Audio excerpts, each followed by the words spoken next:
2 अक्टूबर के मौके पर राजघाट और विजय घाट पर जब अति गणमान्य लोग पहुंचे तो दिल्ली के मुख्यमंत्री वहां नहीं थे और दिल्ली के उपराज्यपाल ने उसको लेकर के एक चिट्ठी लिख करके एक तरह से यह बताया है कि उनको वहां पर होना चाहिए था। लेकिन आम आदमी पार्टी कह रही है कि उपराज्यपाल पीएम के इशारे पर ऐसा कर रहे हैं क्योंकि गुजरात में अरविंद केजरीवाल ने रैली की और पीएम उससे घबरा गए। मनोज तिवारी बीजेपी सांसद हमारे साथ में है। मनोज जी, पीएम घबरा गए, इस वजह से उपराज्यपाल से कहकर के ऐसी चिट्ठियां लिखवा रहे हैं, आम आदमी पार्टी का आरोप। किसको बेवकूफ बनाना चाहते हैं अरविंद? आज उन्होंने राष्ट्रपिता का भी अपमान किया है और राष्ट्रपति का भी अपमान किया है। आप सोचिए, निमंत्रण किसने भेजा था महामहिम राष्ट्रपति जी को?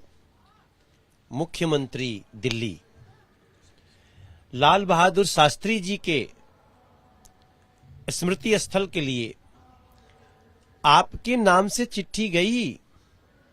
माननीय एलजी तो संविधान है, वो संविधान के प्रतिनिधि हैं। ये पत्र भी माननीय एलजी ने नहीं लिखा, ये संविधान ने लिखा है।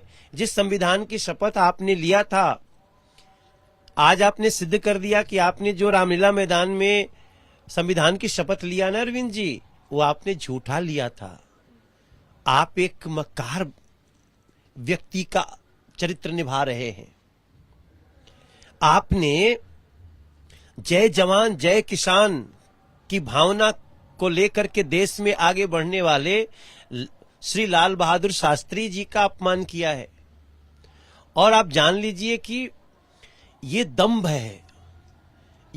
है अरविंद केजरीवाल जी का कि मैं कुछ भी करूंगा, मैं ठोकरों पे मारूंगा लोकतंत्र को, कोई हमारा क्या बिगाड़ लेगा तो कोई बात नहीं। मुझे लगता है ये समय आ गया है, किसी भी व्यक्ति को जो संविधान का शपथ लिया हुआ है उसको इस तरह की छूट नहीं मिलनी चाहिए। मैं महामहिम राष्ट्रपति जी से निवेदन करूंगा कि अगर इस तरह के संविधान के बाबा साहब भीमराव अंबेडकर जी द्वारा लिखित संविधान की कोई धज्जियां उड़ाता है, अगर उसको नहीं पनिश किया जाएगा तो इस देश में एक ऐसी शुरुआत होगी जिससे लोकतंत्र को समृद्ध रखने में बड़ी कठिनाई आएगी। पनिश करने की यानी कि सजा देने की मांग करें, क्या सजा? राष्ट्रपति क्या सजा देंगे? मुख्यमंत्री ऐसे व्यक्ति को हटा देना चाहिए जो व्यक्ति संविधान की झूठी शपथ लेता हो। अरे भाई, आप बंगाल में प्रधानमंत्री जी गए, राष्ट्रपति जी गए, तो भले विचार अलग हो फिर भी ममता बनर्जी जी वहां उपस्थित होंगी। बट अरविंद केजरीवाल जी ने जो दंभ दिखाया, जो अभिमान दिखाया, उससे बड़ा उनका संविधान के प्रति अपमान है।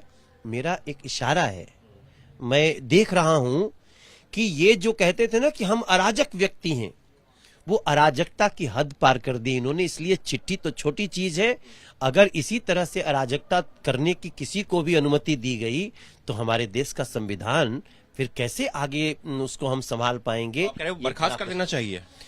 इसमें निश्चित रूप से सजा का प्रावधान होना चाहिए। सजा है, मैं ये नहीं कहता हूं कि बर्खास्तगी ही सजा है, लेकिन ऐसे व्यक्ति को जो संविधान नहीं मान रहे हैं फिर क्या करेंगे आप बताइए ना।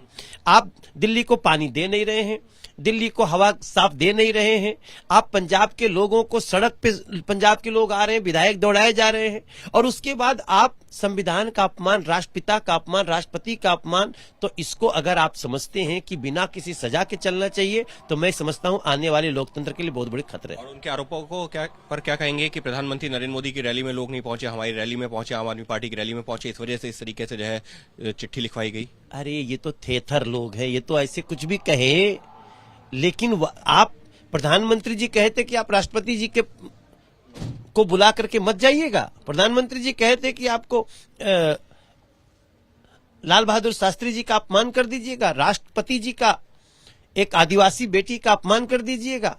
तो मेरे समझ से ये बहुत बड़ी घटना है राजनीतिक इतिहास की, सरकारों के इतिहास की और संवैधानिक शपथ लिए हुए व्यक्तियों के कृत्य की।